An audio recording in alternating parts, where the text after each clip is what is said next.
this question. Raise your hand if you have been or are a top student at school. That's a lot of people, right? But the thing is, I don't want to burst your balloon, but I've got some pretty bad news for you guys, right? Research says that if you're a top student, you're less likely to become an entrepreneur and a millionaire than the person who sat next to you barely surviving school. That doesn't make sense, does it? Because all our lives we've been told to study well, get good grades, and success will follow, right? So, did they lie to us then at school? We'll find out, right? As my job as an educator, I figured this out. But before I tell you the answer, let me tell you something that is a little of a paradox, right? So, all my life, I've been thinking about this interesting paradox that has baffled me for years. And it is that, so back in school, I was that kid, valedictorian, perfect grades, and teachers loved me. But, and honestly, life turned out pretty well for me, and I looked around, and I saw a lot of other friends who did well at school, and later on became good specialists and are making some handsome salaries. I looked further around, and I found these people, and all of these people became amazing students, both in college and university, and school as well. I think you guys know who these are, right? The first one is Pavel Durov, and he started Telegram, one of the most successful social media platforms. And there is Ovchinnikov, he started Dodo Pizza, and Dodo Pizza is probably one of the fastest growing pizza chains in the world, right? And there is Sergey Brin, he co-founded Google, right? And what unites them again is that they were top students, right? So I looked at their examples and I kind of started to think that maybe there's a good amount of correlation between academic success and career success, right? So I was happy. But then I saw these people, right? In case you don't know who they are, the first one is Richard Branson, and the second one is Alan Sugar. The last one is none other than Henry Ford. So what they have in common is that they all failed school, right? They were dropouts, they received irregular schooling, but regardless, they wanted to start successful billion-dollar companies, and they are massively successful. And then I got thinking, so what's going on here? Should we study well at school, or should we just drop out? Because there seems to be no correlation between academic success and school success all of a sudden after I saw their examples, right? And I looked further and did some research, and I found that in China, they studied 1.5 million students, and guess what they found? What they found actually was contrary to popular belief. They found that every 1% point improvement in academic performance actually reduced the probability of that person becoming an entrepreneur by 11 to 14%. Just think about that. That is a huge number, right? I mean, it means that the better student you are at school, the less likely you start a business, and the less likely you become an entrepreneur. I got confused. I didn't believe that. I looked further, and I found another study. What they did was they tracked 233 millionaires, and they found that 70% were not top students, and actually 30% barely survived school. So, what's going on here? Should we just ignore school and drop out and start businesses right away if you want to become successful? Actually, no. Being a good student actually helps us, but not just in the way we expect. If you're a good student, there are two major benefits. So let me talk about the first one. But before I talk about that, let me first talk about what it actually means to be a good student. So being a good student really means that you can do these 4 things on repeat successfully for a very long time. So you are someone who completes assigned tasks, and you study well, and you finish and learn everything your teacher asks you to do, and you meet deadlines, and most importantly, you pass predefined exams with a lot of success. So if you do these 4 things over and over again throughout your academic career, what happens is that you develop 2 key traits, which are effective learning and discipline.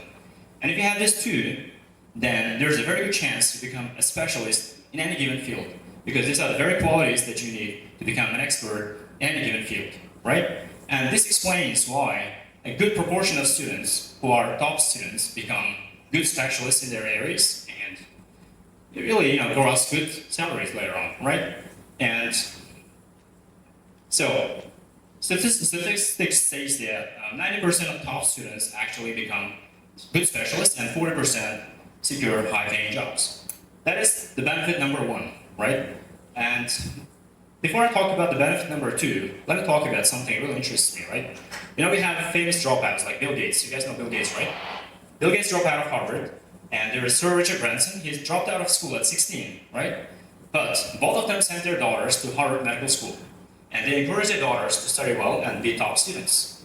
There's Brian Kaplan, and he actually wrote an entire book criticizing the modern schooling system, but he also sent his daughter to an Ivy League school, right? There is Peter Thiel, who openly criticizes schools, and guess where he sends his daughter? Also a top Ivy League school. So are they stupid or going against their values, or do they know something that we don't know, right? Actually, it's the latter. These guys actually understand something crucial. If you're well educated, if you're a top student, then this is kind of like an insurance policy. It creates this floor or a safety net, if you will.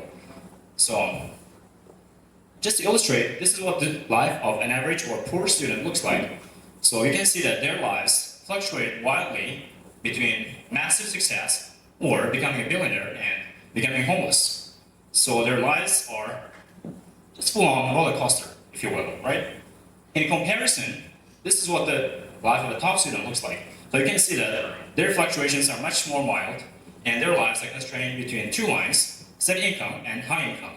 And most of them usually achieve high income as well.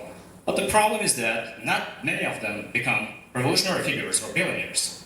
But why? Let me explain. So, before I talk about the why, you need to understand that those bad students or poor students who become entrepreneurs and billionaires later on also want a stable life. But nobody hires them. That's the reason, right? And when nobody hires them, they actually faced with two choices. They need to fail completely and accept that and become miserable for the rest of their lives, or they need to start a business and take a major risk, right? And sometimes, some of them start that risk and start their businesses, and therefore, there's a high percentage of people among poor students who start their careers in the business and later on become successful. But you need to understand that there are 700 millionaires in the world, but there are billions and billions of poor and average students who fail big time in life, right? I mean, being a bad student does not ensure that you become a millionaire, but being a good student often ensures that you will lead a stable life. So choice is yours. So let's now change our perspective and start asking the right question. So the question is not if you should be a good student or not. The real question is, what kind of life do you want, right? If you're someone who wants a stable life, devoid of desperation and failures and homelessness, for example, then be my guest and be a good student, right?